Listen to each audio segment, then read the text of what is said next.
My mom grew up in a Muslim household. My dad grew up in a Muslim household, but he went to Catholic school because Catholic schools had the best schools.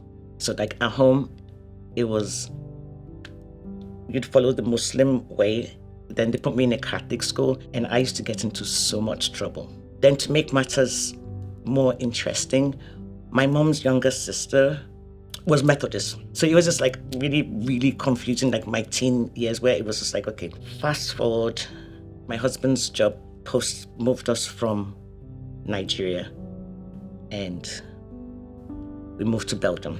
I don't know anybody. My support system is gone.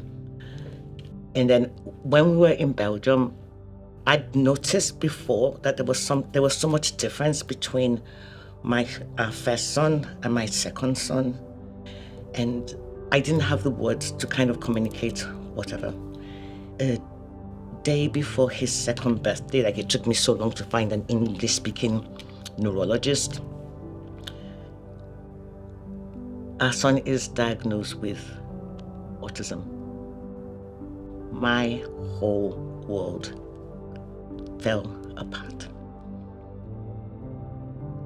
I think that was the beginning of my journey where it's just like, I kind of need to know the Lord for myself.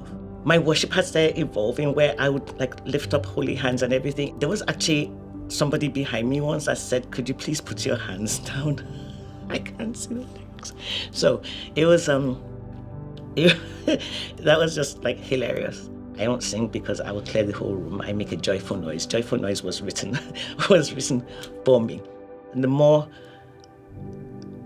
I knew him from the word, the more my worship evolved. We moved to Houston and I was doing a study of David. And I got to 2 Samuel 6. And I'd seen it before, I'd read it several times over. And in 2 Samuel 6, David danced before the Lord with all his might. And this thought just went through my brain and it was like, I want to worship like that. I can't help but worship because the more I know God, the more I don't know him. And then, you know how David will go, who is man that you are mindful of him? It's like in worship, I can see that clear picture. When you think about it, the one who created everything, the one who sustains it, he wants to commune with me. The Lord is seeking worshipers, those who worship him in spirit and in truth. I still haven't finished digesting what that means, but when I just think of how much it cost for me to be able to come into his presence, I can't help but worship. Through this whole process, he's moved me from do something for me to you're my shield and my exceeding great reward. The enemy is saying, see, you've been asking for this for a long time and it's not happening, or this went wrong, or this whatever. And he's whispering in your ear, even though you didn't ask him. But worship became like I call it changing the channel, where it's like, okay, what am I listening to? And it's kind of a weapon for me to redirect my gaze to Jesus. And like, the more I worship, the more my response time gets shorter and shorter. I don't feel like worshiping all the time.